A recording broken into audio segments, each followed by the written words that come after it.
On the subway, Xiao sat in the seat of the second carriage, typing on her cell phone. As promised, you must seize the opportunity this time. We want to see what the handsome guy you mentioned looks like. I know, Xiao looked up at the station announcement, and then replied to her bestie on WeChat, I'm telling you, this little brother looks really cool. I do want to get his WeChat, but I don't have the guts to do it. Look at what you have done. My bestie on the phone scolded me, show your usual shameless energy. How do you know it won't work if you don't take the initiative? You haven't lived in the dormitory for a week in order to meet this handsome guy. Aren't you tired of doing this every day? When the subway entered the station, Xiao saw the person on the platform from afar. He was simply wearing a white shirt and jeans. He had broad shoulders and a slim waist, a well-proportioned figure, black eyebrows and handsome eyes. He was over 1.8 meters tall and stood out in the crowd. Xiao quickly put her phone into her handbag, took out a small mirror and quickly looked at her makeup for the day. After the examination, Xiao put away the mirror and watched the boy slowly approach and sit next to her. She had never been so close to a boy before. The last time was when they passed each other when getting off the bus. Xiao's face turned red. The boy didn't seem to notice her change. After sitting down, he took out his mobile phone, put on headphones and started playing games. Xiao was a little confused for a moment. She had just missed the best opportunity to strike up a conversation. If she tried to strike up a conversation now, she was afraid of being too abrupt and disturbing the boy. Seeing that the boy was concentrating on playing, she took out her cell phone, turned off the sound, secretly took a photo and sent it to her bestie. Oh my god! This is the best! My bestie yelled on the phone. At such a close distance, the boy's Pro-Le is clearly visible. His facial contours are smooth, his nose is high, his eyes are deep and his lips are thin. The collar of his white shirt is slightly open, revealing his delicate collarbone. He frowned slightly, pursed his lips, and looked at the phone screen with cold eyes, giving people a somewhat indifferent look. He was exactly the type of iceberg beauty that some girls liked. This guy is more handsome than a male star. Xiao, don't be scared, go for it. Xiao's best friend urged her to go up and chat with the boy, but seeing the boy's brows getting more and more furrowed, Xiao hesitated. She glanced at the boy's phone interface curiously and found the screen looked familiar. Hey, what's the name of the game you've been playing, baby? He seems to be playing the same game, the one where you always complain about not being able to support your wife. Genshin. Damn, the handsome guy is actually a fellow player. The girlfriend was very excited. I asked you to play Genshin with me, otherwise you would have a reason to play with the handsome guy now. But it's okay, I'll teach you a code, meet in another world, enjoy delicious food. Quick! Go up and exchange the code with him. Xiao turned to look at the boy, then gave up decisively. Forget it, baby. Maybe next time. I think there is no hope today. Xiao sent the message to her bestie. What's wrong? My best friend said that she was disappointed with me. You always back down at the last minute. If you don't go, I will go. Believe me or not, I'm leaving right now. No, he seems to be in a bad mood at the moment. Ah. Why? I just saw it all, he drew Zhongli. Xiao said. My best friend suddenly had a bad feeling and sent an emoticon of Wendy. Xiao held the phone to a side, where the boys couldn't see it. This guy's big and small guarantees are all wrong. Actually it's a small guarantee. The fact was just as Xiao described. The moment the bottom edge was crooked, Lindsay almost broke his phone into pieces. His reputation as a non-African physique is well deserved. Ever since he started playing Genshin Impact, every time he draws, he gets a bad draw, without exception. He did his homework today and tried all the locations where Zhongli's metaphysical card drawing was done. He went to the location of the storyteller in Liu Harbor, the entrance to the Hall of Rebirth, the spot where the Dragon King Ruota was sealed, the square where the immortal Sakri-Ce ceremony was held, and even the location of the 7 heavenly statue on King Yun Peak. What was the result? Lin Ziyi's mentality collapsed. As expected, the Lord of Rescue and Deliverance arrived late. I am Kikai, a zombie.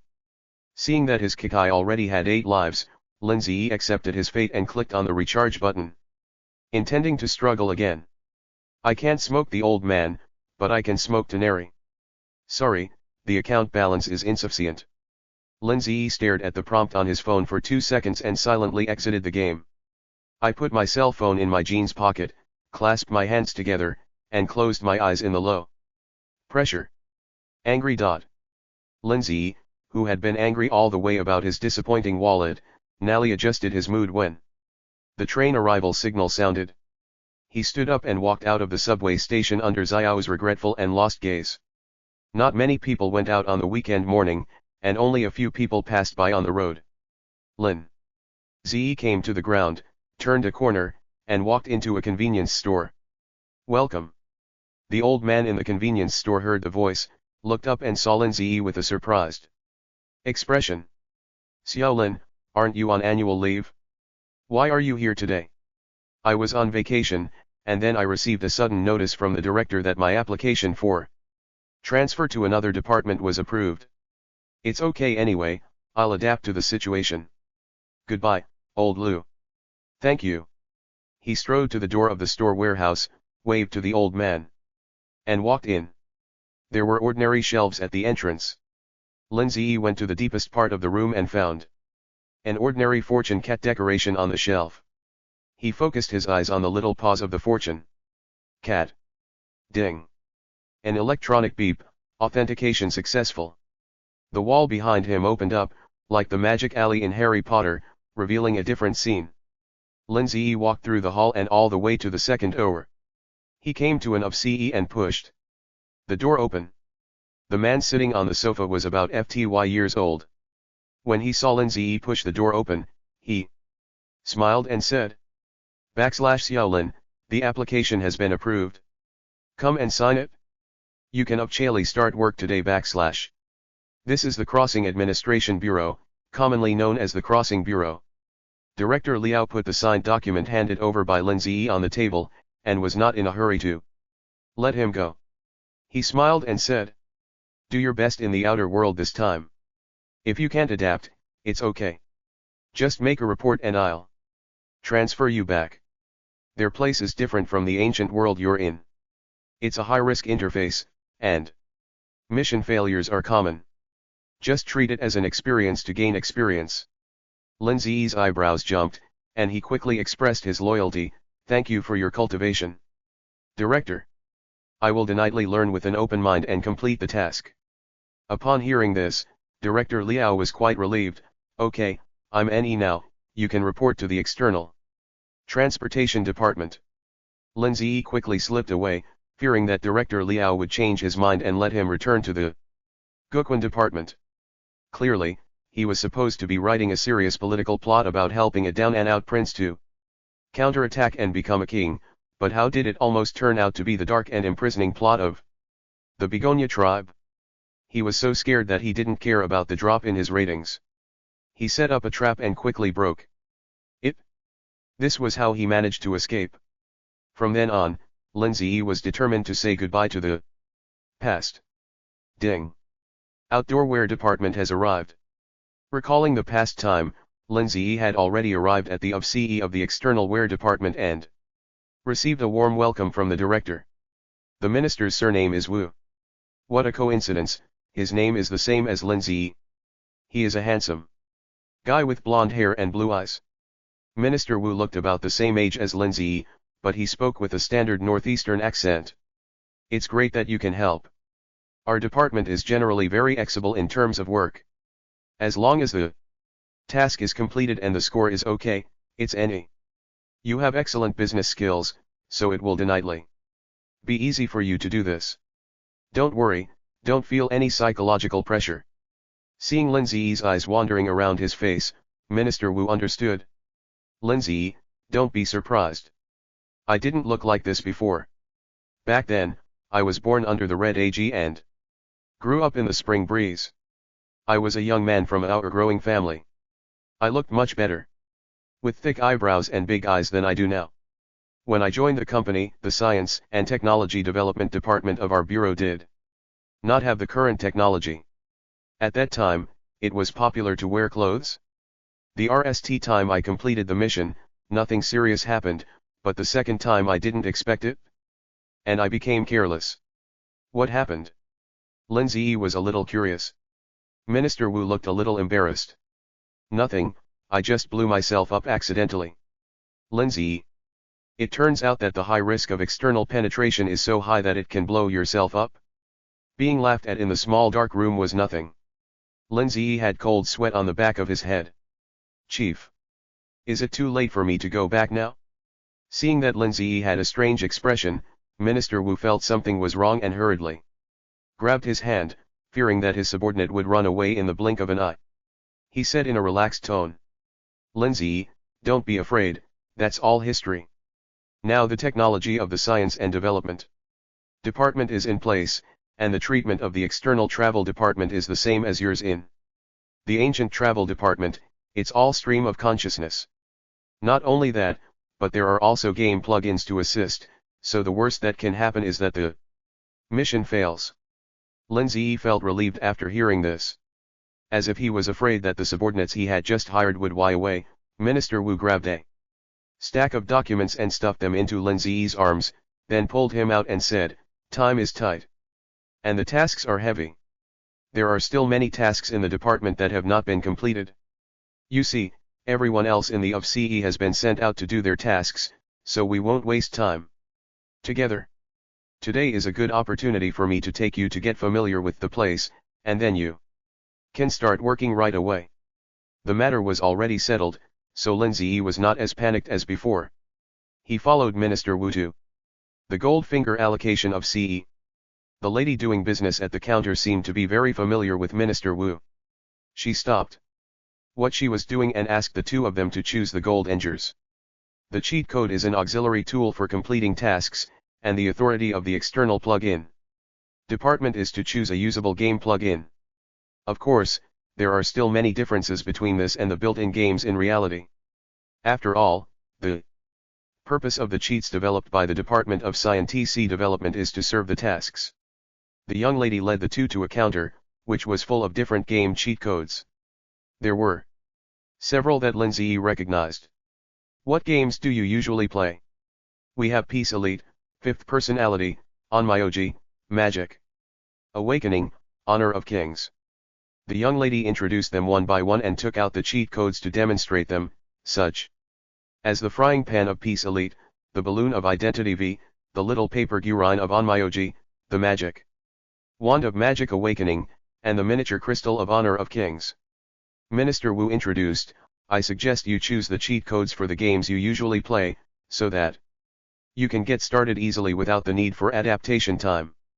Also, although the cheat codes are all very powerful, they are designed with different focuses, so it is best to choose the one that you are good at and has higher accessibility. For example, I chose pesticides, and I'm really good at playing Lubin. No matter how well you play, you will still end up blowing yourself up, right? Lindsay expressed deep doubts about Minister Wu's words, but the experience imparted by the leader still gave him inspiration. Under Minister Wu's regretful eyes, Lindsay asked the young lady. I don't play King of Glory very often. Do you have a cheat code for Genshin Impact?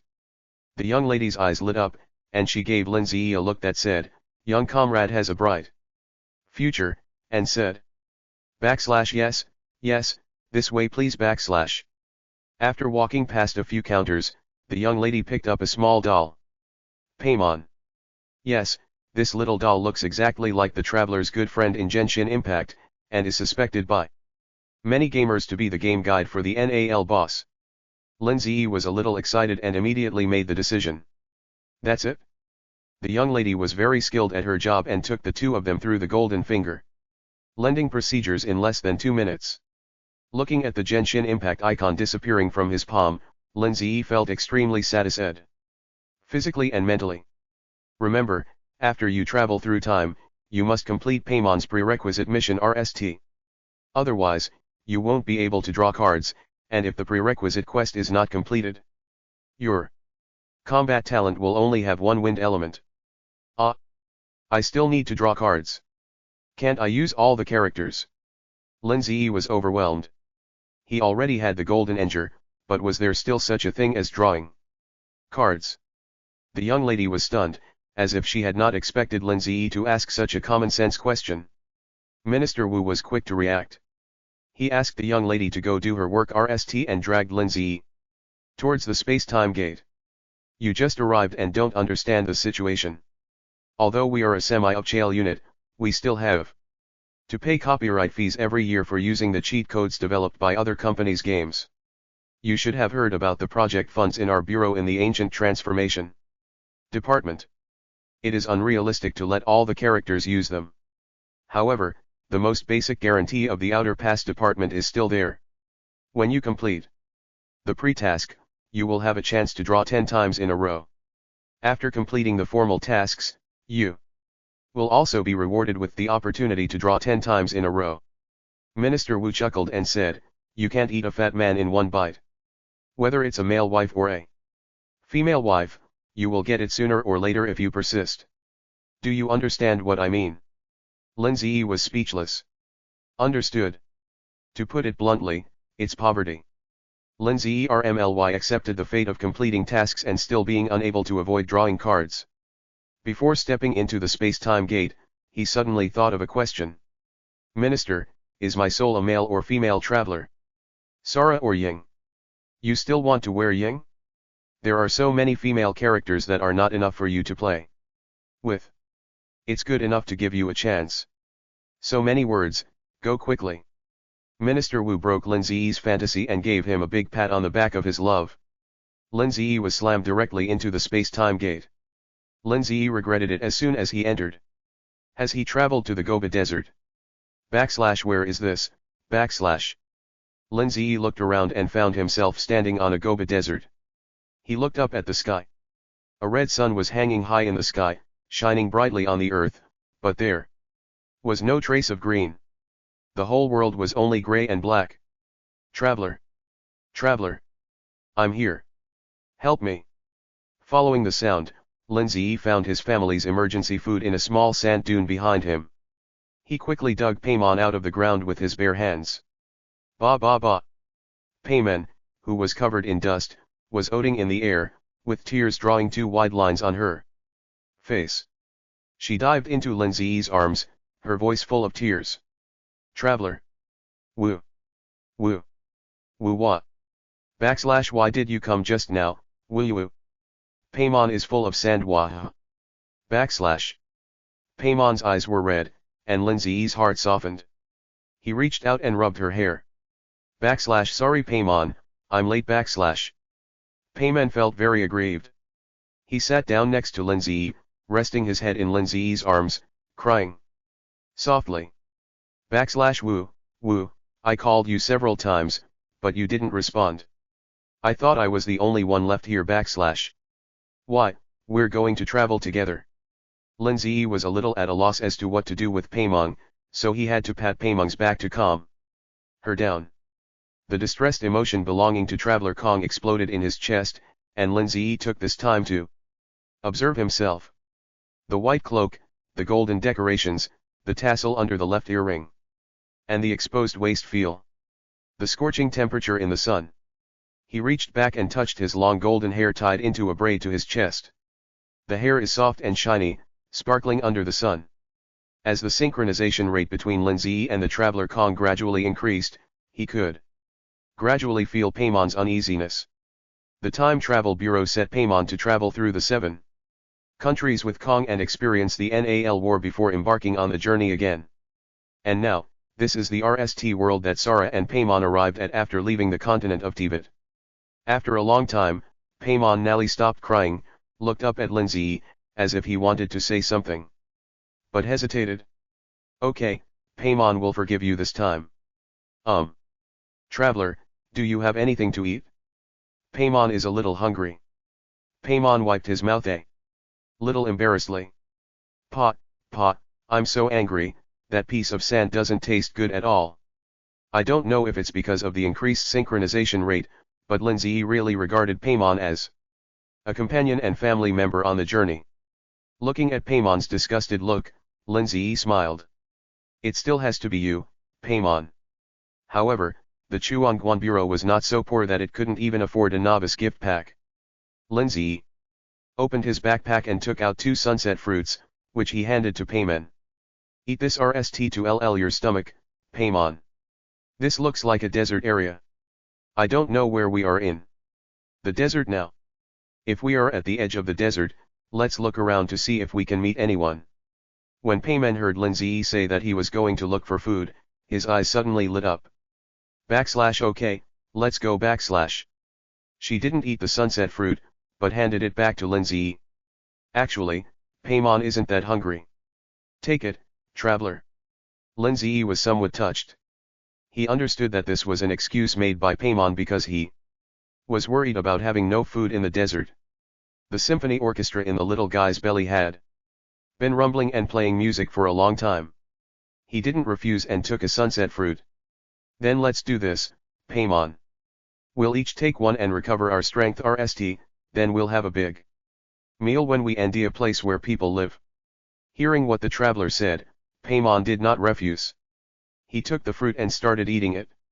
After eating the sunset fruit, the two felt much more comfortable and their physical fatigue was reduced a lot. Lindsay stretched out his hand and summoned his weapon. Edgeless sword. The grey hilt, the dull blade, the one-handed sword that no one would want even if it was picked up as scrap on the ground, now gave Lindsay a big surprise. Level 30. It seems that the Bureau has done some work to ensure the safety of its employees. Holding the edgeless sword in hand, Lindsay and Paymon started their journey in the desert. They walked and walked, until their bodies were soaked in sweat, and now they saw a little green. Ah! Traveler, look. In the boundless sea of sand, there are clusters of trees, which are tamarisks. Those clusters of tamarisks inject vitality into the originally silent sea of sand. In order to survive in the water-scarce desert, the tamarisk relies on its tenacious perseverance to dig its roots deep into the sand, up to dozens of meters long, extending all the way to where there is water. Great. Having water in the desert means hope. After walking for almost a few hours, Lindsay was already thirsty and let Paymon drag him to a small lake. They didn't care whether the water was clean or not, they just scooped up the water and drank until they were full. After drinking the water, Paymon looked around. Traveler, do you see 2 people ahead? After hearing Paymon's words, Lindsay raised his head and looked forward, and sure enough, 2 girls were approaching. The people who came were wearing headscarves and had dark skin, and looked a bit like Sumi people. But considering that they had traveled through time, Lindsay felt that the appearance of these 2 people had some Middle Eastern characteristics. Hello, is there? Boom. Paymon originally wanted to ask these 2 people if they could lead them out of the desert, but he didn't expect that these 2 people actually took out weapons and shot at them directly. Paymon, be careful. Lindsay reacted quickly, grabbed Paymon and hid in the sand pit. Boom boom boom, Lindsay had just stood RM when several more bullets came in, and he quickly lay down in the sand. I didn't expect to get an unexpected reward when I came to get some water. Did you see that little thingying in the air? Maybe it's a mutant. As the enemy approached, Lindsay and Paymon also heard their conversation. I see it, I see it. I'm so lucky. Mutants have always had the best market. I just saw the face of another one. She's a little beauty. Although I don't know if he is a mutant, but that face alone can fetch a good price. Ha ha ha, it doesn't matter if she's not a mutant. I've had enough of this crappy place. I haven't tasted a woman in years, so it's a good opportunity to catch her and have some meat. Jean, I think you are crazy about women. You didn't look carefully just now. The blonde one is a boy. A man, wouldn't that be better? Lindsay's heart skipped a beat. He didn't expect that these 2 perverts would discuss such a vile topic. This was even more painful than killing him. An obscene voice came. The 2 men were discussing behind the sand dunes how to capture people and beat them up. Even the one named Jean had his eyes on Paymon. When Lindsay heard this, he was so angry that his teeth were itching. Traveler, Traveler. Paimon hugged Lindsay's arm tightly in fear. Don't be afraid, Paimon. I'm here and I won't let the bad guys succeed. Looking at Paimon trembling, Lindsay's heart was LED with anger. The voices of the two men were getting closer and closer, and they were almost standing above Lin Zi's head. Suddenly, there was movement under the sand at Lin Zi's feet. He looked down and saw a black head poking out from the sand. That's a snake. The snake was staring at Lin Zi, sticking out its tongue, which was covered with mucus, and a shy smell came to his nose. This is a poisonous snake. Damn guy. Lin Zi cursed inwardly. The threat was imminent. He kicked forward with his left foot, hitting the snake directly on its body 7 inches away. The moment the snake raised its head in pain, Lin Zi grabbed its tail and threw it over his head. Ah! Snake! Shoot! Bang bang bang! Hearing the gunshots above his head, Lin Zi knew that his opportunity had come. Bang! Bang! Bang bang! Bang! Bang! Here it is! When the two men were shooting in panic, Lin Zi seized the opportunity to roll over and rush forward. With the edgeless sword in hand, Lin Zi was agile and had a weapon in hand. So he caught the two men off guard. In the panic, the two men, who were stabbed several times, did not care whether the poisonous snake was still at their feet. They raised their guns and read several shots at Lin Zi. But Lin Zi's attack speed was faster and his body movements were more flexible. After dodging the bullets of the two men twice, he seized the opportunity to swing the weapon in his hand and cut off the handle of one of the men's guns. Then he stabbed the man's neck with the weapon and eliminated one threat. The man who was hit in the neck stopped breathing immediately and lay in a pool of blood. The remaining man had a look of horror on his face. He had committed many murders in the desert. And he knew that he had run into a tough guy. Jean was devastated to ND that his bullets could not hit the boy's body at all. Seeing that the sword that killed his companion was stabbing into his chest, resentment ashed in his eyes. Go to hell. Jean threw away the gun, took out several round objects from his clothes and threw them at Lin Zi. Lin Zi's alarm bells rang and he immediately gave up the attack, stretching out his hand to release the elemental combat skill, Wind Vortex Sword. Using the vortex created by the wind, Lin Zi sucked the ying round object into the vortex and dodged to the side. Ding ding ding. Boom. The round object made a harsh sound and exploded in less than a second. Under the shockwave generated by the explosion, Lin Zi felt his body unstable and fell forward, rolling directly onto a sand dune on the side. Lin Zi just felt dizzy, he couldn't hear anything and couldn't open his eyes. Traveler. Hearing Paimon's cry, Lin Zi forced himself to open his eyes and saw her Ying helplessly beside him. With an anxious look. /AHH, Traveler, are you okay? Paimon looked at Lin Zi worriedly. I'm NE, where's that guy? He fell to the ground and seemed dead, Paimon said. Lin Zi breathed a sigh of relief. He had just launched an elemental combat skill towards that person. And the bomb carried by the vortex was also the closest to the other person. There should be no chance of survival for the other person. Lin Zi looked at the man who had just attacked them, only to see that he was already dead, with his ash and blood all burnt. Okay, Paimon, let's keep going /. After saying that, Lin Zi supported himself on the sand and prepared to get up, but he felt piercing pain all over his body. Ah, blood, Traveler, you are bleeding. Bright blood gushed out of his body. Lin Zi looked down and found that he had several wounds of varying sizes. Oh no, it turned out to be a fragmentation bomb. A fragmentation bomb is a type of bomb in which the maker mixes tiny pieces of metal with explosives.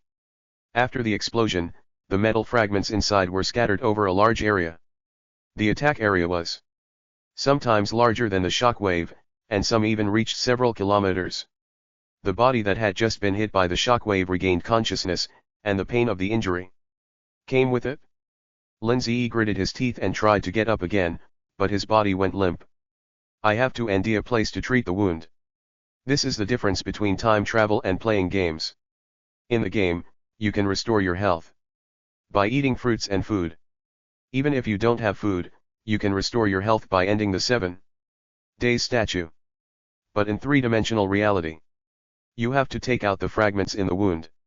Otherwise, even if you eat food like sunset fruit that can restore blood, the wound will still not heal. After comforting the frightened Paimon, Lindsay tore off his clothes and began to clean the fragments from the wounds, but there were too many wounds, his eyes were dizzy and his breath smelled strongly of rust. Before he finished, his eyes went dark and he fell to the ground. What frightened him even more was that in the last second before he lost consciousness, Lindsay vaguely saw a group of people running towards them with weapons. Paimon, hurry, go. The dark cave was artificially carved into large and small pits, and the hard stone walls were the most tightly guarded prison, making it impossible for the people inside to escape. In the deepest part of the cave, two men were busy with the clanging sounds.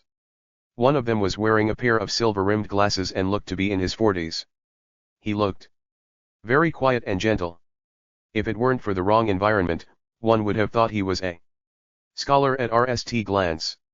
Yingson, help me carry this. The person who spoke was another man. He was holding a round plate with pliers. In the plate was a boiling brick red liquid, which looked like molten metal. He was not tall, with slightly curly black hair, thick eyebrows, handsome eyes, and excellent facial features. He was wearing a brown jacket with a gray t-shirt underneath. As he spoke, he passed the pliers in his hand to Yingson next to him. As the movement increased, a slightly raised device in the center of the man's chest emitted a blue and white halo through the thin fabric of his t-shirt. No one would have thought that Tony Stark, who had disappeared for a long time, would be detained by terrorists to make bombs in such a cramped and dark cave. Tony Stark has many identities. He is the chairman of Stark Industries, a billionaire in the United States, the largest arms manufacturer, and is also known as a playboy and a madman. 2 months ago, he was kidnapped on his way back from a weapons display. Shrapnel penetrated his chest and his life was in danger. Fortunately, the physicist He Yingson, who was also kidnapped, helped him and built the arc reactor, which saved his life. On the surface they were making bombs, but in fact the materials Tony had the terrorists prepare included a lot of smoke bombs, and what he and Yingson were making was another big guy. Yingson took the tongs steadily and was moving them towards the rebox when he suddenly heard a lot of footsteps and loud voices outside the door. He was so startled that his feet staggered and the tongs were about to slip out of his hands. Fortunately, Tony, who had been watching, reacted quickly and grabbed his hand the moment he lost his balance, thus saving the metal liquid in the plate. Tony put the things in his hand back into the rebox and said to Yingson, "Can you hear what people are saying outside?"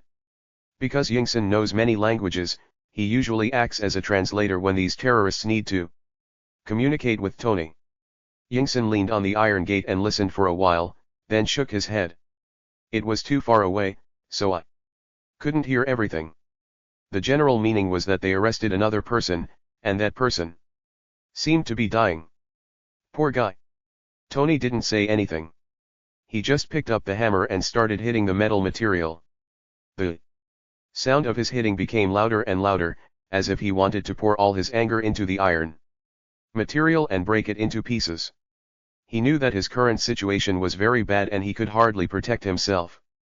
Only by creating the big guy would he have the strength to resist. The noise faded away, and about half a minute later, footsteps were heard outside the door again. Bang! The iron gate opened and several people came in one after another. After putting the large boxes in their hands on the ground, they left again. These boxes contain materials for making bombs, but Tony actually no longer needs them. The big guy he made is actually a metal armor that can wrap a person's entire body. All parts of the armor had been manufactured 2 days ago, and only the NAL installation and welding work remained. He asked people outside to work hard to ND these materials just to buy more time. However, above the cave, there are 3 surveillance machines, observing the 2 people's work progress at all times.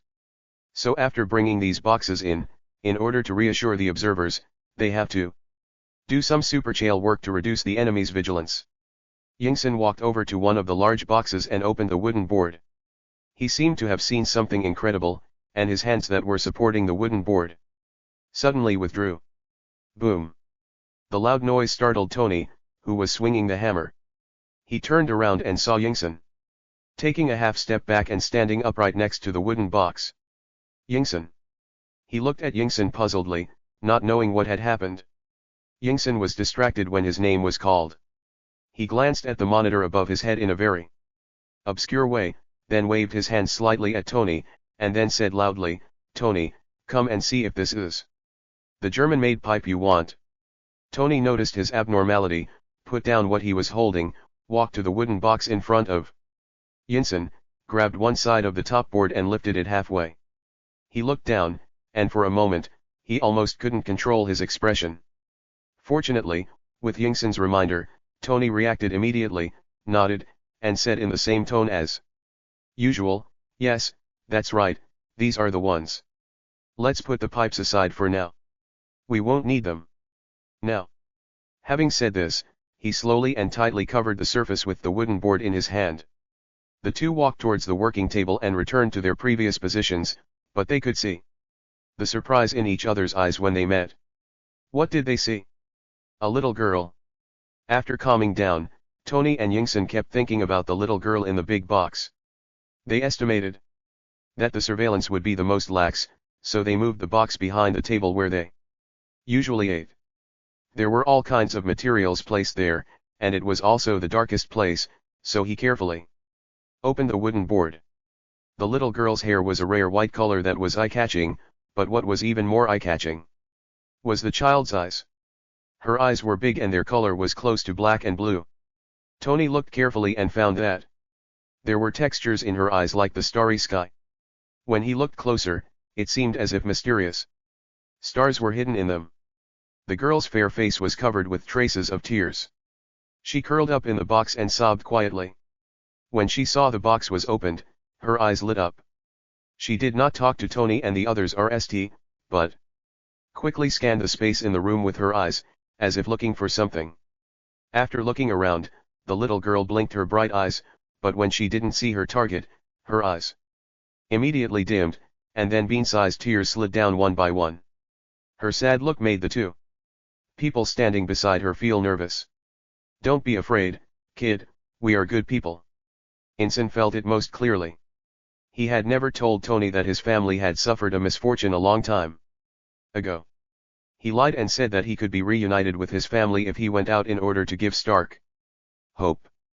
Otherwise, Tony, who had no family at all, would probably become depressed and lose his fighting spirit. If his family were still there, in order to see his family, Yingson's goal would be transferred to Tony, and he would regain his belief in working hard for his friends.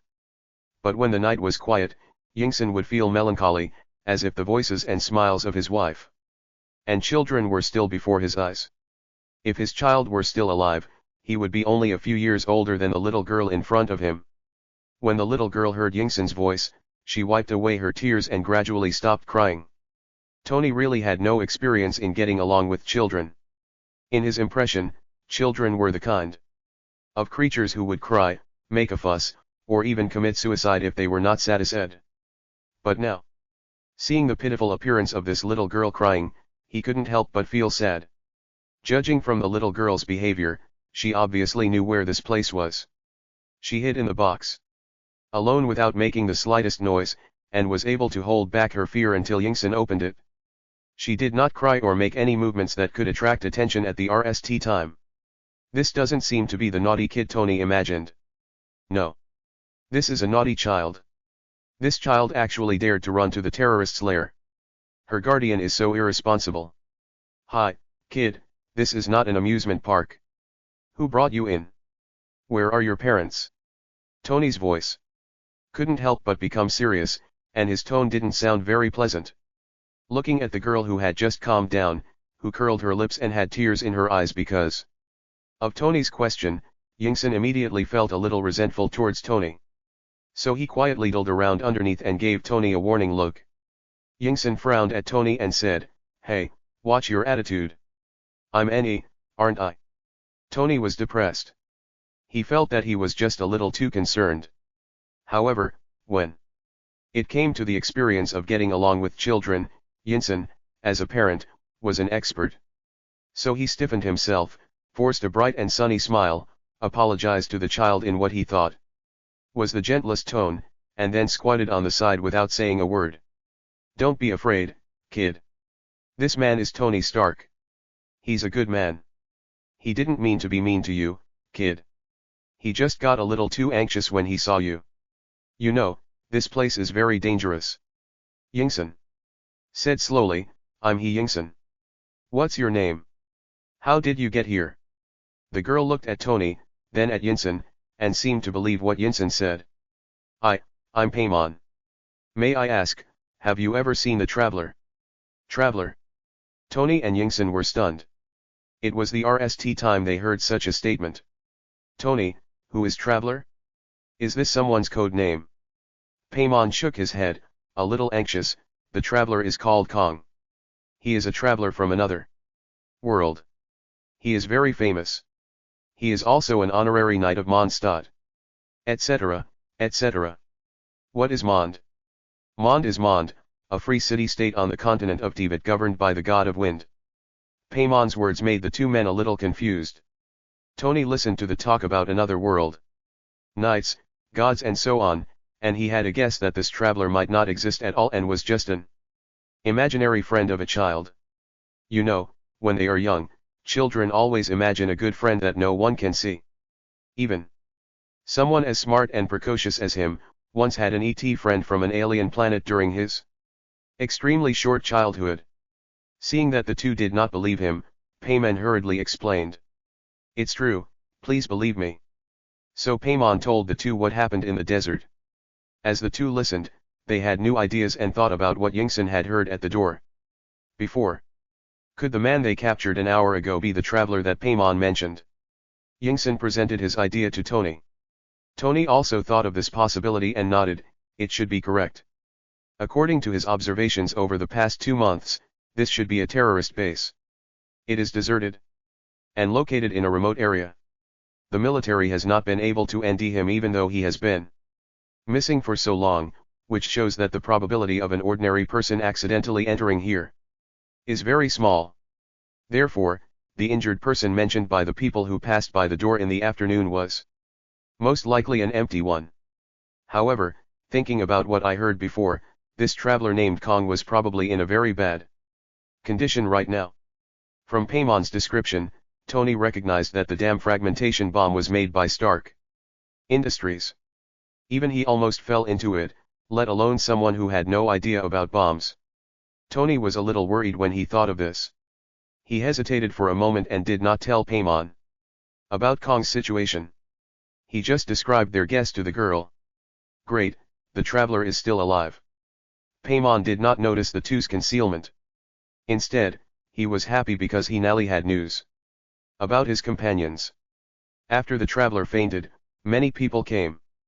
Paimon listened to the traveler and hid in the sand. After seeing those people taking the traveler away, he quietly ew behind them and found this cave. There are a lot of people outside. Paimon wanted to see the traveler. So he hid inside when he saw the big box. The girl sipped water while telling her crazy experience. Tony admired Paimon's courage but also wanted to spank the little girl hard. In Yingsen's opinion, he felt full of heartache. It was admirable that the little guy could muster up the courage to make such a decision. Tony originally wanted to say a few words, but seeing Paimon's proud and strong look, and following Yingsen's signal, he was too lazy to scold him anymore. Now that the person has been found, it seems that the welding work of the steel armor needs to be completed in advance, otherwise the extent of Kong's injuries may be very serious. While they were talking, the terrorist on the other end of the surveillance cameras seemed to have noticed something. Tony had just put his clothes on the sleepy Paimon when he heard the sound of people walking outside the door. Yingsen was startled and quickly closed the wooden board on the big box where the little girl was hiding, and sat down next to the table the moment the door opened. "What are you doing?"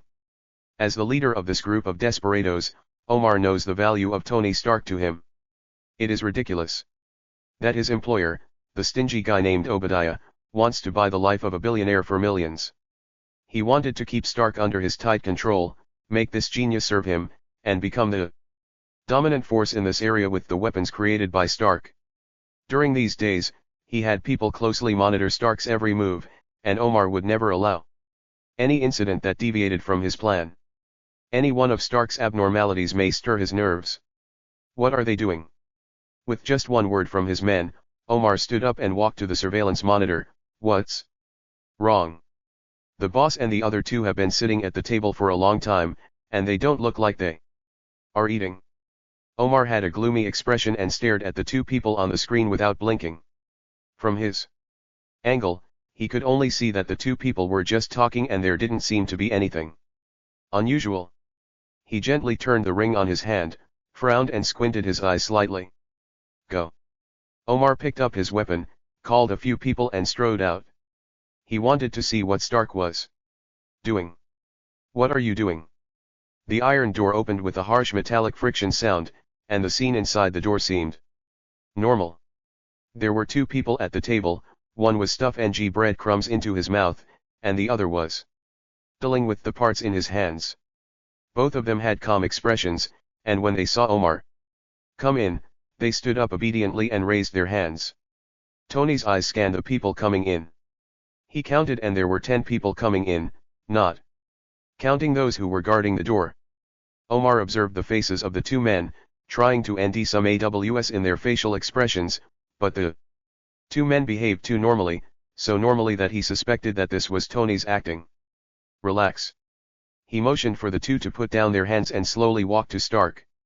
Tony's muscles tensed unconsciously as Omar approached, his heart beat hard, and even his breathing became lighter. The box where Paimon was hiding was right behind him. However, Omar did not notice Stark's nervousness. His attention was focused on the other's body and the beautiful work of art that exuded charming glow. He pushed aside the man's collar and stared at the reactor that sustained Stark's life. Feeling the hard touch and slightly warm temperature in his hands, Omar had to admit Stark's wisdom. Touching the nuclear reactor on the man's chest, Omar seemed to touch endless wealth and power. You know, bows and arrows used to be the most advanced weapons, but now, most of the world's most advanced weapons manufacturing technology is in Stark Industries. He who owns Stark Industries can control the entire world. Soon Omar let Tony go and walked over to the box hidden behind him. When Tony saw the scene, his heart flew to his chest and cold sweat broke out on his back. Omar was a dangerous guy. If he found Paimon, he would probably kill the girl without hesitation. Tony's heart was pounding as if it was about to jump out of his throat, and he saw that Omar had his hands on the top of the board. Omar looked back into Tony's eyes, and he was satisfied to see that the man was now no longer as calm as before.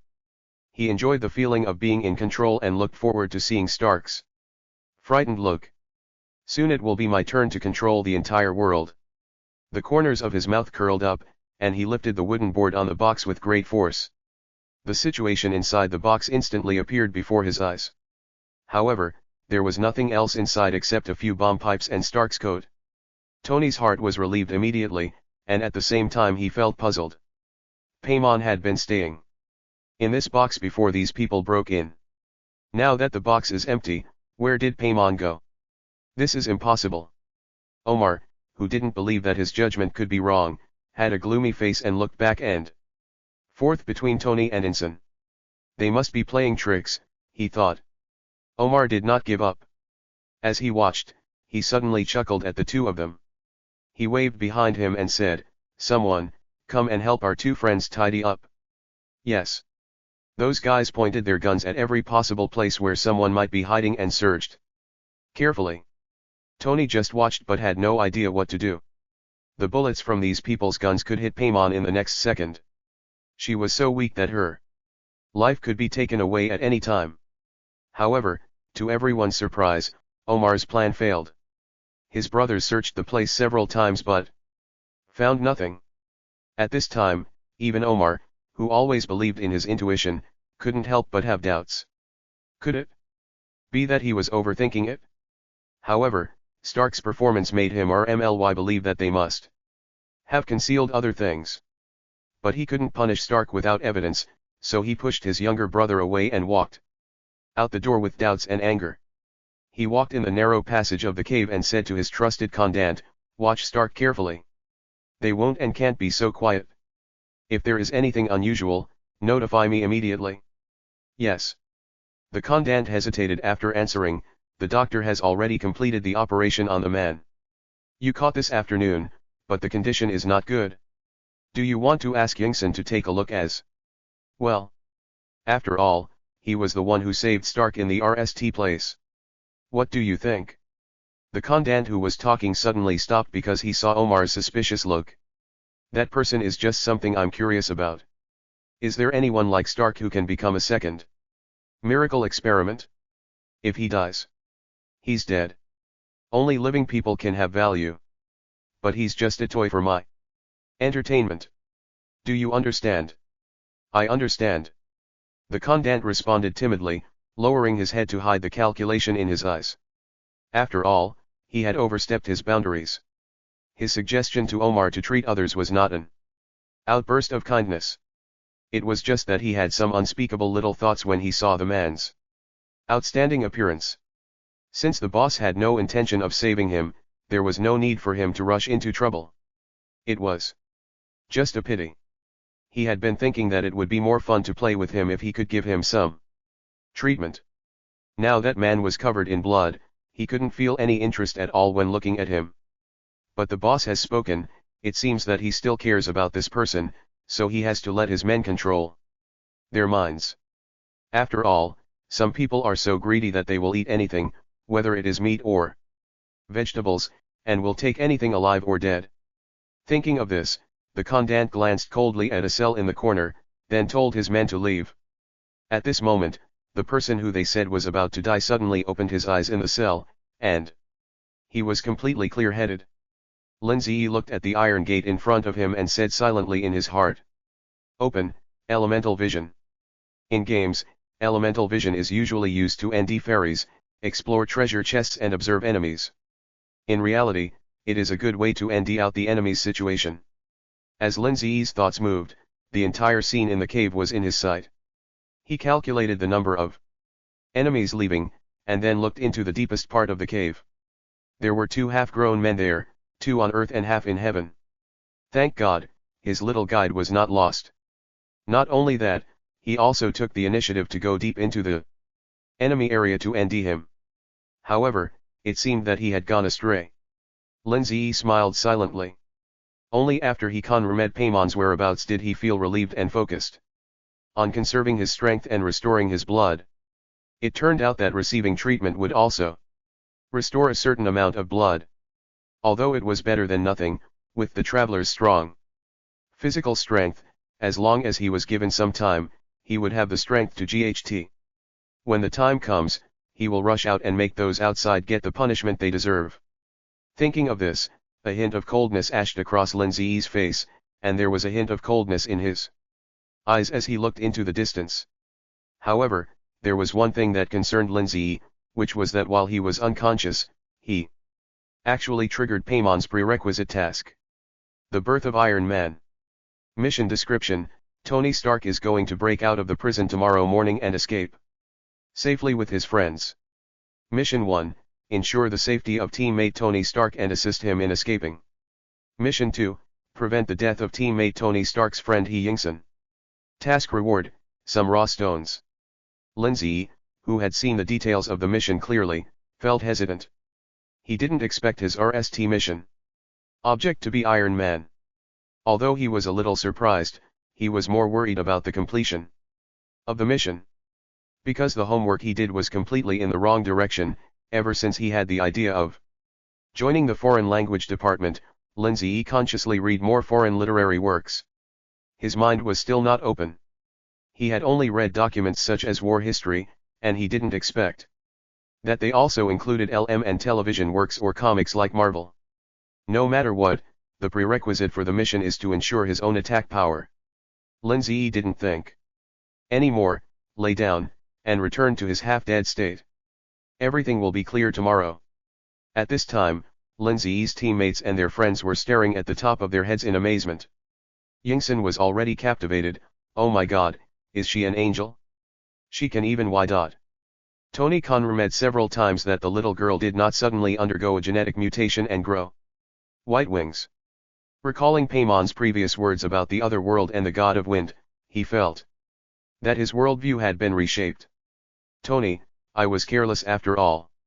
To be honest, Paymon's arrival actually disrupted Tony and his team's original plan. Originally, the two did not plan to weld the mechanical armor's devices so quickly. After all, they felt there were still some areas that could be improved. Considering the injury of Paymon's companion traveler and the safety of the little girl, they decided to install the armor immediately and launch the offensive early tomorrow morning. Tony had a hunch that Omar would never give up. If they wanted to do something secretly after today, the difficulty would probably increase suddenly. So Paymon had to bear the brunt of the situation. The little girl was stuck in the box for several hours. And even after Nally coming out, she couldn't get a good rest. The sound of them installing and welding the mechas rang out all night, and little Paymon was so sleepy that she couldn't even open her eyes, but she still insisted on staying by the side. It's okay, Paymon. As long as we can rescue the travelers quickly, it doesn't matter if we get less sleep.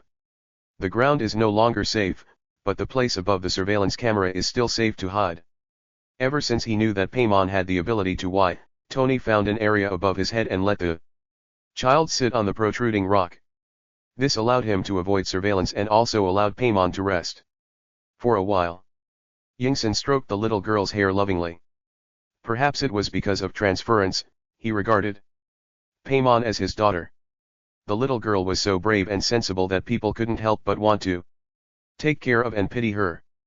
Yingsen, who had already lost hope for the future, once again thought about surviving. Although his family had left, he wanted to ensure Paymon's safety, wanted to see the little girl and her friends, and watch her grow up healthy and happy. With this motivation, Yingsen and Tony worked intensively on the NAL stage of installing the mecha. They welded the disassembled iron frames together to create a space that could accommodate the mecha while blocking the view, and assembled the various parts of the mecha together bit by bit. At this time, the sky is about to brighten and a new day arrives as expected. Ever since Omar's sudden attack yesterday, the younger brothers who are doing surveillance work dare not let their guard down, so they check every once in a while. It was the same this time, because Omar's angry look last night made all the younger brothers very scared. He usually slacked off when watching the surveillance video, but today at dawn, he sat in front of the surveillance monitor, ready to see what Stark and the other man were doing. It doesn't matter if you don't look at it, but once you look at it, the guy in charge of monitoring will be scared and break out in a cold sweat. Where are they? Not here, not there. It's over, it's over. The younger brother in charge of monitoring was extremely panicked and immediately reported to his superiors. Stark and Yingsen are missing, After hearing the report from the younger brother in charge of monitoring, Omar's face instantly darkened. Ever since he spotted these two guys doing something sneakily yesterday, he felt something was not right. There was no sign of any human activity in the surveillance footage. Omar wondered what these two bastards were up to, and he was sure that his judgment was correct. They are definitely doing something they shouldn't be doing. Thinking that Stark might be doing something that would affect his plan, Omar wanted to rush in immediately and tear them both to pieces. But Stark was a genius, and he had so many materials to display his talent. Omar was a little afraid of this, so he did not go to Stark in person at the RST time, but ordered his men to test it RST. Go and have a look. Yes. The subordinate responded and immediately ran towards Stark's house. There was heavy guard outside Stark's room, and there was a group of fully armed men guarding the door, keeping an eye out for anything that might happen outside. So there is no way these two people could have left the prison, they must still be somewhere in the cell. At this time, Lindsay had already niched his rest and was paying attention to the movements of his teammates through the elemental vision. Tony wrapped his hands with white cloth, took the gloves handed to him by Yingsen, and clamped the robotic arm on his wrist. When the last part was welded, the shouts of those people were heard outside the door. Someone is coming. Tony said. Yingsen took a look and kept moving his hands. Tony, repeat that again. Okay, 41 steps straight ahead, 16 steps out the door, turn right, walk 33 steps, and turn right again. Tony narrated word for word. This was the escape route and rescue route that Ensign calculated based on his memory. Yes, they also have to rescue Paymon's partner, the traveler named Sarah. Ah! They're getting ready to come in. Paimon ew to the door as soon as she heard the sound outside, and her voice sounded a little panicked. Okay, little angel, stay away from the door. Come, stand next to Yingsun. They hung 2 bundles of homemade explosives on the door handle, and anyone outside would be blown into the sky if they opened the door. Although the little guy can why, he might get accidentally injured at such a close distance. Paimon obediently came to Yingsun's side, but his attention was still on the gate. Ensign. Ensign. Stark. The person outside shouted a few words, and seeing no response from the person inside, he took out the key, turned it, and pulled the door handle back. Boom. A huge roar accompanied by strong aims rushed to break down the door, and those outside the door were the RST to be hit. Before they could react, they were blown all over the place by the shockwave of the explosion, and the smell of burnt human tissue LLED the air. With the explosion, the monitoring equipment was also destroyed. Omar did not hesitate any longer. Let's go. Let's go. He called on the rest of his men to pick up their weapons and run towards Stark. The explosion was so loud that the sound echoed in the cave, and the shockwave even shook off some rocks above. Lindsay on the other side smiled slightly, with a smile on his face. He also needs to show up at this time. With a ick of his wrist, the edgeless sword condensed in the palm of his hand. Lindsay's eyes focused slightly. As his wrist shook, the edgeless sword drew a graceful arc and pierced straight into the door. Then the wind element that had been prepared long ago burst out. Wind blade. Boom. The door collapsed with a loud bang. Lindsay stepped on the corpse at the gate and walked out, only to end the door empty. There were 2 minions standing guard at the door on his side, but they were nowhere to be seen. Oh no. Tony and his men must have attracted the minions because of their movements. Lindsay said secretly and quickly ran towards the depths of the cave. The explosion bought some time for Tony and the others, because it was not enough just to install the mecha, they also needed to start the power program in the mecha. The progress bar on the computer screen was advancing, as if testing everyone's patience. The speed seemed particularly slow at this moment. \run, \, hurry, hurry, hurry, \. There were shouts and the sound of running footsteps, and new enemies were approaching quickly. They're coming. Yingsun's face was covered with sweat. It's not good. The tense atmosphere infected Payman. She oat in the air, tightly grasping a piece of Yingsun's clothes in her hand. When the traveler is away, Yingsun shows his gentle side to her, which can give her some sense of security. \, quick, come on \. Yingsun prayed silently in his heart. But God seemed not to have heard his prayers, and the progress bar on the screen was only halfway through. Tony stood there waiting for the program to start. In his sight, Yingsun's body blocked the computer screen tightly, so he was still admonishing. After confirming that all checkpoints are clear, follow me out. That's too late. Yingsun muttered. At the current rate of progress, those people would break in before the program was launched, and their months of hard work would be wasted, and they might even cost Paimon his life. The computer screen was reacted on Yingsun's glasses, bringing out a pale color. They needed time. Yingsun. The man's dazed look made Paimon feel uneasy, so she shook Yingsun gently with her hand. Hey, kid, remember to listen to Tony later. Yingsun came back to his senses, his eyes showing strong reluctance but more determination, and he made a decision. Pulling down the corner of the clothes that Paimon was holding, Yingsun turned to face Tony. I'll go buy you some time. / what are you up to, / Tony's expression changed. He knew what Yingsun was going to do. When Yingsun told Paimon to be obedient, he had a bad feeling. Now the premonition has come true. Follow the plan. Follow the plan. Tony was now unable to move. He looked at the screen and saw that there was only 1/3 of the Progress left. We don't have the right to choose now. This is the only way to have a chance to survive. Backslash. Yingsen's tone became very excited. He took a last look at the two of them and picked up the machine gun that was dropped by the enemy at the door. He ran out resolutely. Yingsen, don't. Will you? Paimon, realizing that Yingsen was going to sacrifice himself to save them, was already crying. Ah! Yingsen ran and shot, and turned into a fork in the road. He made a lot of noise, which immediately attracted most of the enemies. Yingsen. Tony's eyes were red and bloodshot. He called out the man's name loudly, but in the end he only saw the back of him leaving resolutely. Paimon couldn't stop crying. She couldn't understand the symbols written on the screen, but she also realized that it seemed that the things on the screen were the reason why Yingsen left them. She ew to where Yingsen had just stood, staring at the green progress bar with her tear-soaked eyes. Her tears slid down the corners of her eyes and fell to the ground. Lin Ziyi felt a dangerous aura behind him. He quickly dodged sideways and swung the sword in his hand. A sword light slashed across the opponent's neck, and blood spurted out. The enemy lost his life before he could even shoot.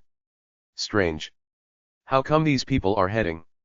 Lin Ziyi killed his way over, and the closer he got, the more he felt something was wrong, so he turned on his elemental vision. With the words Yingsen on his head, the green dot representing his teammates was rushing into a dense pile of red monsters. Lin Ziyi's heart trembled. Broken. Rushed towards that direction quickly. Yingsen's random shooting attracted most of the enemies. His shooting skills were really terrible. But as the saying goes, the stupid ones are afraid of the aggressive ones, and the aggressive ones are afraid of the desperate ones. For a while, he actually hit a few enemies. Backslash bang bang bang, backslash. Yingsen pulled the trigger continuously, and bullets swept towards the enemy like a rainstorm. The bullets pierced the enemy's body and blood splattered. Backslash ah, backslash. A scream sounded. Yingsen felt happy when he saw his enemy being killed. He estimated the time. Maybe it really can. He turned the corner with his gun in hand. But I didn't expect that the hope of survival would be shattered as soon as it rose. The corner was already LLED with enemies, densely packed, with dozens of machine guns pointed at him. Damn it! Yingsen was desperate. He knew he couldn't escape no matter what. Yingsen closed his eyes and waited for death to come. Shooting. Da-da-da, da-da-da. Da-da-da. Da-da-da. The sound of gunnery continued, bullets hit the walls, rocks fell and exploded. Yingsen seemed to have seen the scene of bullets piercing his body. This is really embarrassing. Let's stop here. He closed his eyes, and in a trance he saw his wife and children waving at him in a halo of light. Suddenly, a young voice sounded. Windblade. The next second, Yingsen felt a gust of wind passing by his ears, and then someone pulled him from behind. The man pulled so hard that he fell on his butt. Then he heard the sound of sharp weapons piercing ash and the wailing of the enemies. But soon, even the wailing sound suddenly stopped.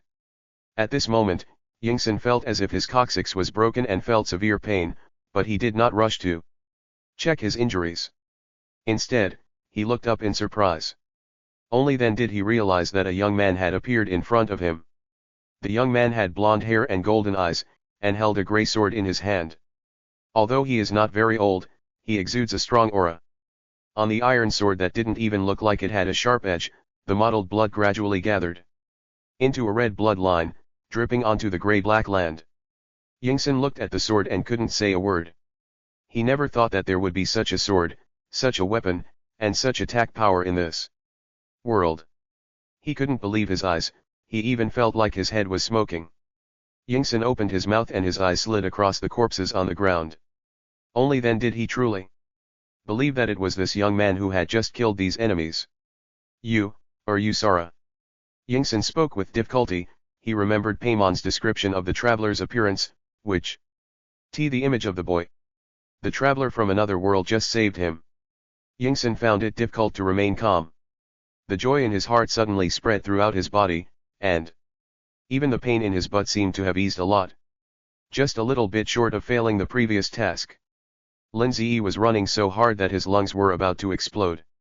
When he turned a corner, he saw Yingsen ding a group of people alone. The heroic posture of sacrificing one's life almost frightened him to death. Now that Yingsen narrowly survived, Lindsay was overjoyed. He helped the man up and responded with a smile. "It's me. Let's go back and reunite with them." Yingsen limped back to the road with the help of the young man.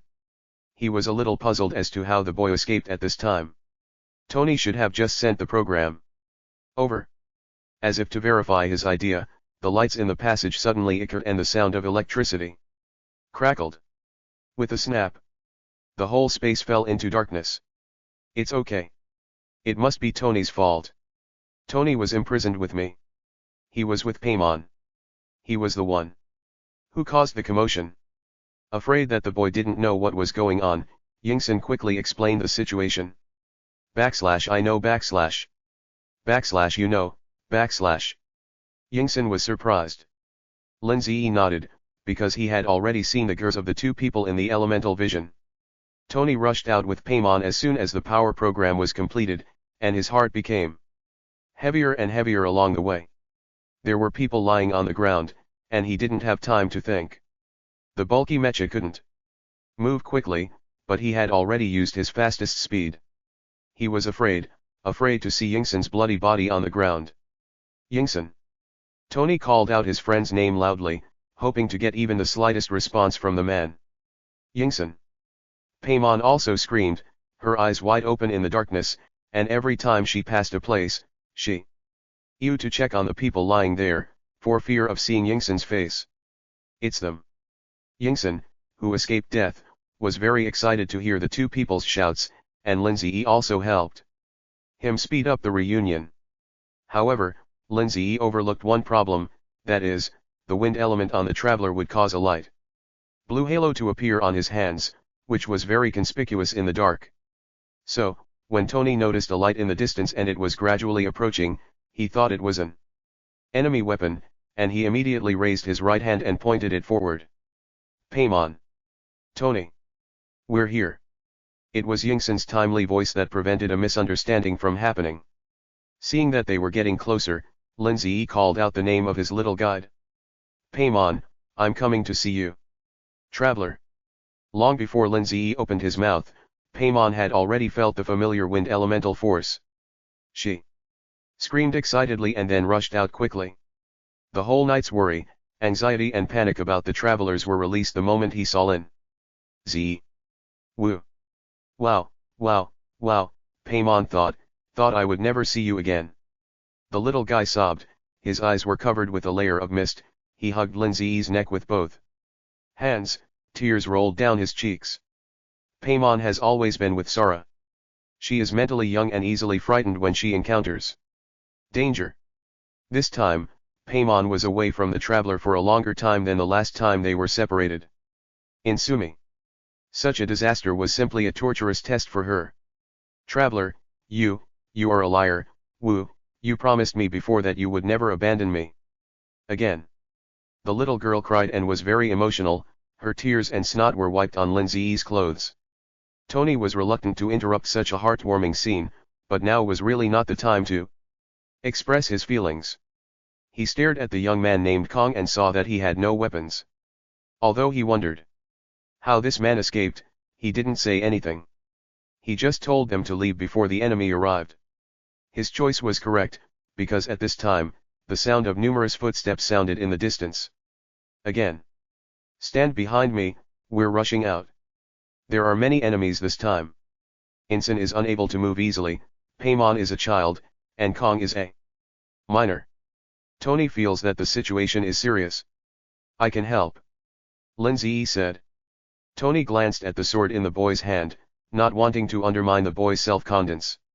It is unwise to use cold weapons to resist hot weapons.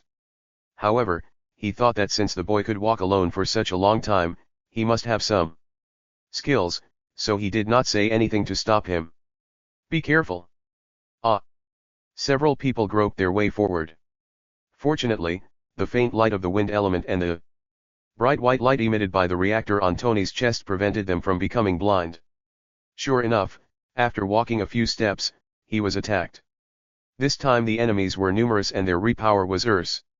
The shots were red continuously at Tony, who was walking in the front. But those bullets could not break through the mech's defense. After hitting the mech's shell, they were ejected and hit the surrounding stone walls. Seeing such a strange big creature approaching, the people who were shouting and rushing out began to shrink back. The fear of the unknown made their legs tremble, and their hands holding the guns were shaking. "Don't panic, catch the person behind you." As if they had discovered Tony's weakness, several of them kept attacking the mechanical armor, while others took advantage of the gap to point their guns at Tony's back. Tony controlled the mecha, knocked out the enemy who was rushing towards him with a raise of his hand, and kicked away the minion who was holding onto his arm. But even so, there were still two that slipped through the gap before Tony could react. Wind blade.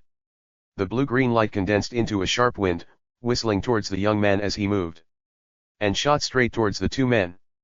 When the extremely sharp wind blades hit them, the two men's frightened bodies suddenly stiffened, and the guns in their hands fell to the ground. Before they could gore out what was going on, they had already died under Lindsay's wind blade. What exactly is this? Seeing the tragic end of the two men, the people around them became even more frightened. They turned around and ran without any hesitation. After seeing the boy's miraculous ability, Tony's pressure was relieved and he couldn't help but cheer. If it wasn't inconvenient, he would have wanted to applaud the traveler. "Good job." Lindsay raised his eyes and smiled. "You're welcome." The road was smooth after that and they arrived at the entrance of the cave, just one step away from freedom. However, there is an obstacle that must be overcome on their road to freedom. Omar stood at the entrance of the cave with his back to the light, the barrel of the cannon in his hand, pointed directly into the dark cave. The mechanical footsteps were getting closer and closer, and the corners of his mouth slowly curled up. He will not show mercy this time. No matter how valuable Stark is, Stark must die this time. Just as Tony and his friends saw the sunlight outside, a bomb flew towards their heads. "Be careful!" Omar's bomb exploded above their heads, and broken stones fell one after another. Large pieces of rock hit Tony's armor, making a harsh sound. Lindsay quickly pushed the people behind him and asked them to leave the area where the rocks fell. Otherwise Paimon and Yingsun, who had weak legs and feet, would be injured or killed. "It's really unforgivable." Lindsay was furious and swung his sword at Omar. The blade drew an arc in the air and slashed at the opponent earthly.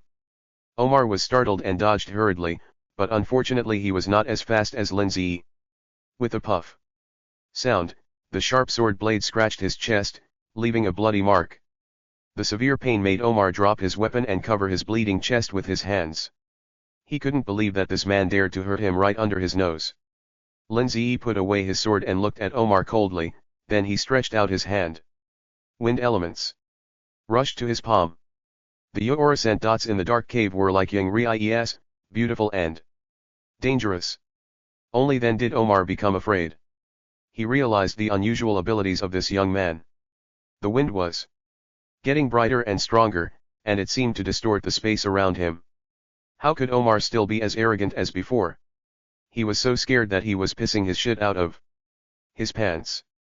He knew that he had offended someone he shouldn't have offended, but he was unwilling to die like this. "Stark, you still don't know who brought you to this state.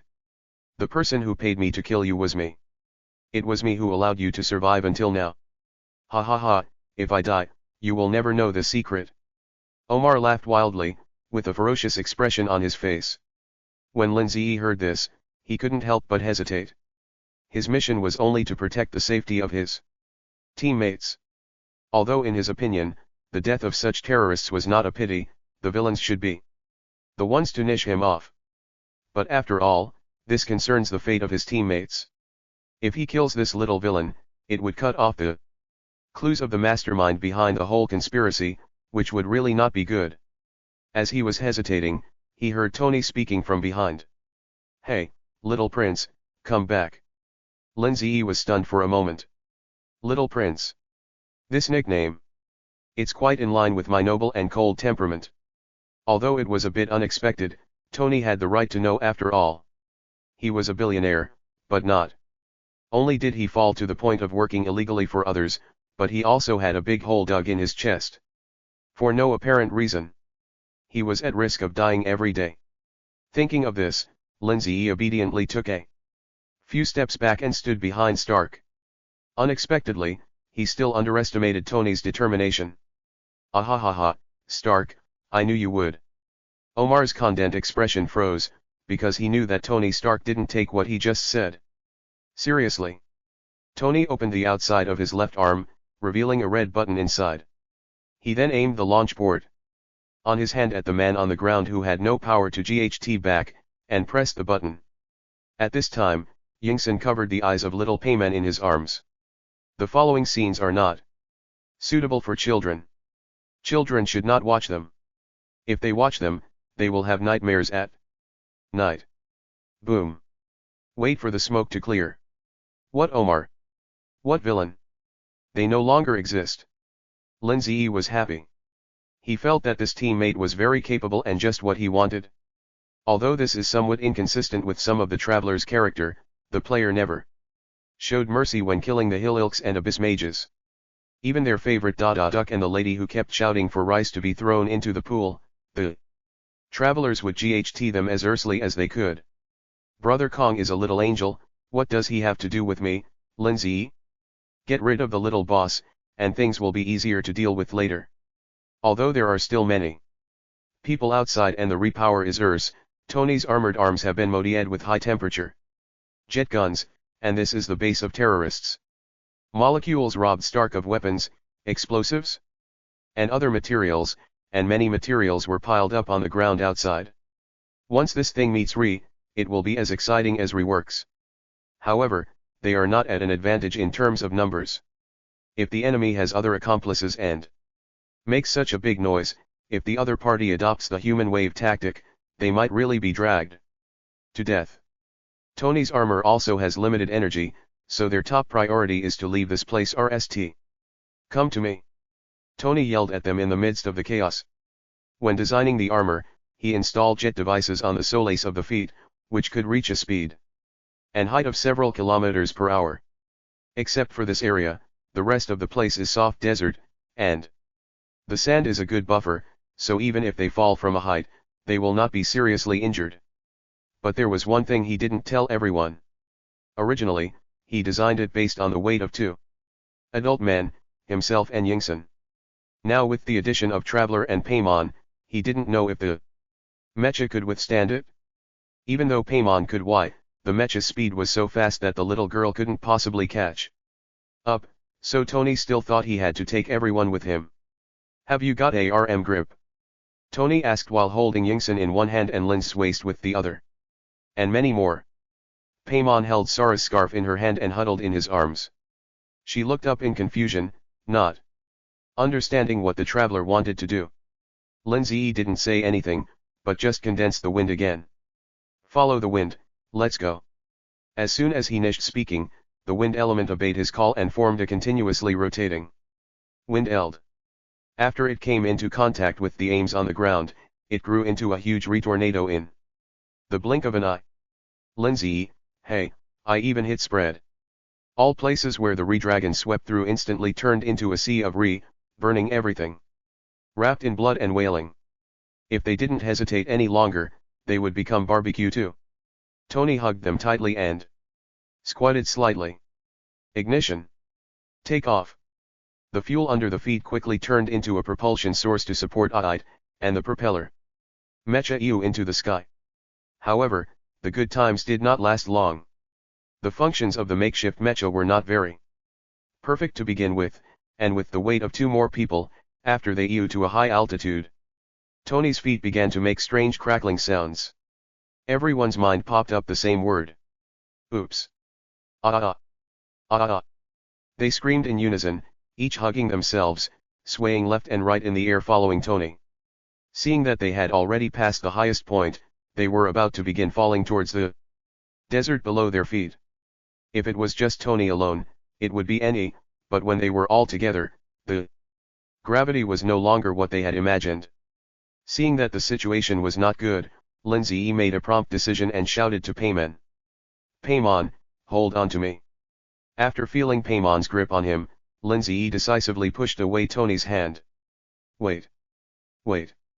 Tony let out a short scream, but found that beautiful wings suddenly emerged from behind the retreating boy. The moment they opened, they carried him and Paimon gliding in the air.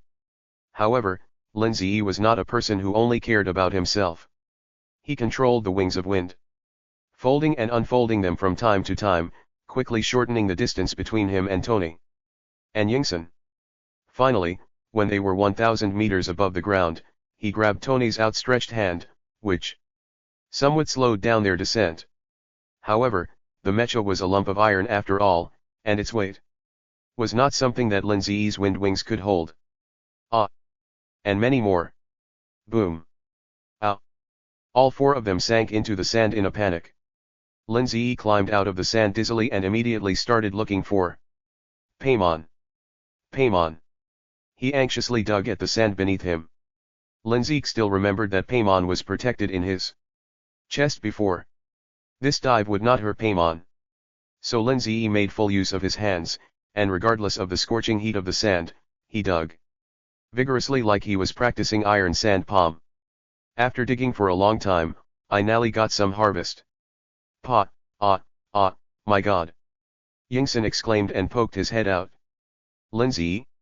This one is not it, next one. He changed positions and started working hard again. This time, Yingson also came to help. The two of them worked together and dug it out very quickly. A Stark. Lindsay. Wrong again, where is Paimon? Where is such a big Paimon like me? He became a little anxious and his expression became strange, which scared Yingson. Tony originally wanted to lie in the sand for a while, but when he heard that the little girl was gone, he got up and joined the digging team. Paimon. Paimon. Emergency food. God's mouth. Flying dwarf melon. The three men had been digging for a long time when they heard a noise behind them. The small mound made a bang sound, and Paimon crawled out from it, opened his mouth, stuck out his tongue, and kept pulling himself with his hands. Pot, will you? Travelers, how can you always dig in the wrong direction? Paimon is full of sand. I'm so angry. It's so disgusting. It's so disgusting. Paimon doesn't like to eat sand anymore. Several people repaired themselves on the ground. Tony's iron armor had become a tattered piece, scattered everywhere, but it had completed its mission. Being able to lead so many people out of the siege was beyond his imagination. The temperature in the desert during the day was enough to bake a person, so Lindsay and Tony decided that it would be best not to stay any longer. Yingson also thought so. After all, they had only destroyed a stronghold of the terrorists, and they would not be absolutely safe as long as they were still in this place. Lindsay originally wanted to escort them out of the desert with Tony Inson, but he didn't expect that just when the group had just discussed which direction to go, they heard Paimon's excited voice. Traveler! Look there! Following the direction of Paimon's anger, there was originally a at Sandy Land, but at this time Lindsay saw a very familiar stone door. The moment the stone gate was formed, magnificent stone pillars rose up around it, and strange patterns were engraved on the stone pillars. This scene was strangely familiar to Lindsay. It was not until the sand on the ground turned into misty clouds and a long path connecting to the stone gate spread out that Lindsay suddenly realized. Isn't this the login interface at the beginning of the game Genshin Impact? Door on the Isle of Sky? What happened? Tony and Inson were puzzled when they saw Paimon and the traveler looking at the empty sand in front of them with surprised expressions. What's wrong? I didn't see anything. Tony even took a few steps and squatted on the ground to look at it for a long time. There was nothing special except sand. He didn't understand why the two little guys showed such surprised expressions. In the sight of Lindsay and Paimon, Tony stepped on a cloud and oat in the air.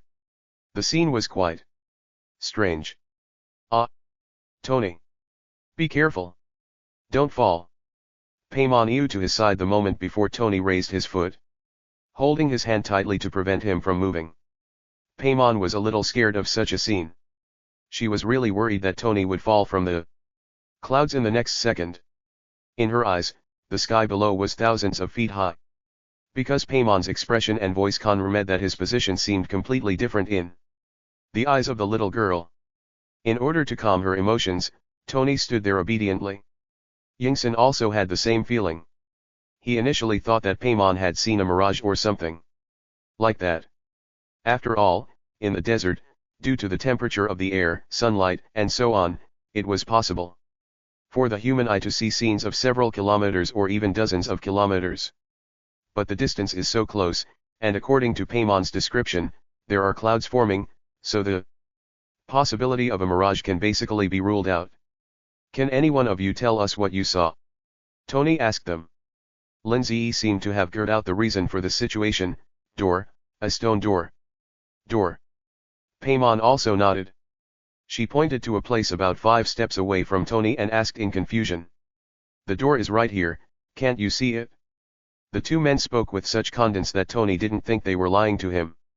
As a practical man, he took action the next moment. Ah! Be careful! Tony ignored Paymon's scream. After all, in his eyes, it was just a few steps. He estimated the number of steps according to the direction Paimon had just pointed. 1, 2, 3, 4, v. Step by step, he walked to the door. Lin Ziyi had an idea, and at this moment he needed Tony to help him prove it. Tony, now try to take a half step to your left at a 45-degree angle. He was standing right in the center of the stone gate. He only needed to move slightly to pass through the stone gate. Okay. Tony seemed to understand something. He took a small step to the left, then seeing no reaction, he took another big step, and Nally just jumped up at that place mischievously. Looking at Tony, who was jumping back and forth near the stone gate, half of him was stuck in the gate, and then he passed through the pillars. Lin Ziyi got the answer. He called up the task interface. Sure enough, it showed that the prerequisite task had been completed.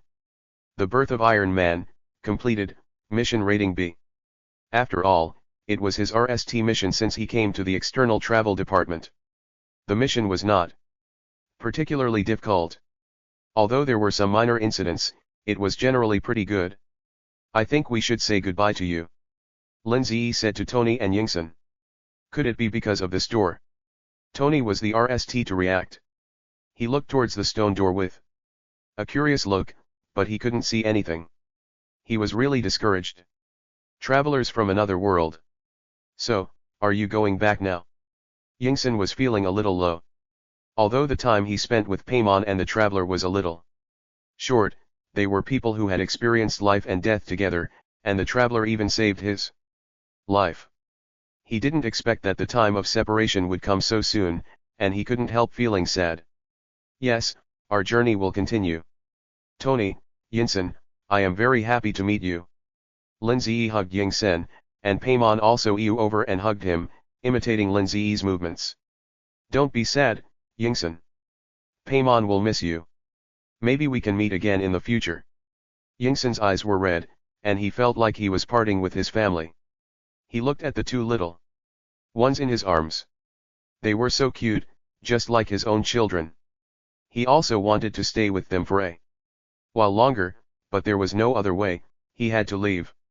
Tony had originally thought of inviting the two to New York to treat them well after they got out of the desert, but he didn't expect things to develop so unexpectedly. But it's okay. Their situation is serious now and they are not out of danger. It is really not convenient for children to stay in such a harsh environment as the desert. It seems like it's time to say goodbye. He wanted to hug the two children like Yingsun did, but people with the last name Stark were not very good at expressing their feelings. Tony still shook hands with Sara and scratched the tip of little Paimon's nose. Take care. Paimon was a little embarrassed. You should take care of yourself too. After saying goodbye to each other, Lin Ziyi took Paimon and walked towards the stone gate. In the sight of Tony and Yingsun. After Lin Ziyi and Paimon passed through the stone gate, the bodies of the two people gradually became transparent, and Nally turned into shining spots of light that scattered until they disappeared. Lin Ziyi returned to the pipeline bureau, and Paimon returned to his doll form. Not bad, not bad, the RST mission score reached B level. Minister Wu was very satisfied with Lin Ziyi's work. He took the task report handed over by Lindsay and stamped it without even looking at it. He also asked him very gently and considerately if he was tired, and if he wanted to take a rest, etc., expressing the leader's care. Lindsay felt that the mission was going smoothly, and that being a traveler felt really good. To be honest, he hadn't played enough of this kind of realistic Genshin Impact game, so he rejected Minister Wu's kindness. He still remembered that the lady at the front desk said that after each task was completed, he would be rewarded with a card draw, which saved him a lot of 648. When Lindsay thought about drawing cards, he couldn't wait. The young lady was a little surprised to see Lindsay. So soon, you're back in less than 3 days. I'm lucky to have good teammates. I'm in trouble. No trouble, no trouble. The young lady took the task report handed over by Lindsay, registered it and put it away, then handed him a tablet. Come on, you can draw the card. Lindsay Gong was still wondering how the bureau would distribute the rewards, but he didn't expect it to be so simple. However, when he thought about the licensing fees paid to the bureau every year, he felt relieved. With his loyalty to Prince Yan, Lindsay widened his eyes and clicked 10 times in a row with trembling hands. Zhongli Zhongli Zhongli, it must be Zhongli. The golden meteorite was so dazzling in the blue sky. With his hands trembling with excitement, Lin Zi clicked on them one by one with great anticipation. I am Kikai, a zombie. His silence at this point was deafening. My dear. Why are you here again? The young lady smiled charmingly as she saw him. It's okay, it's okay. She's at least a VE star character and can still recover health. Besides, isn't Kikai cute? Lindsay, sister, if your smile was a little more subtle, I would have believed it. Is it the same this time? Lindsay was shocked and no longer had the mind to choose the mission. Anyway, the mission background was different, which made no difference to him, so he casually said, yes, it's the same as last time. The young lady held back her laughter and completed the formalities. Lindsay stepped into the portal with a look of despair on his face. When he walked out, he suddenly had the illusion that time and space were going backwards. Wait, why does the scenery outside this door look so familiar? The familiar sun, the familiar sand, and even the 3 large and 1 small pits on the ground were exactly the same as when they left. Paimon scratched his head and said, Traveler, why are we back again?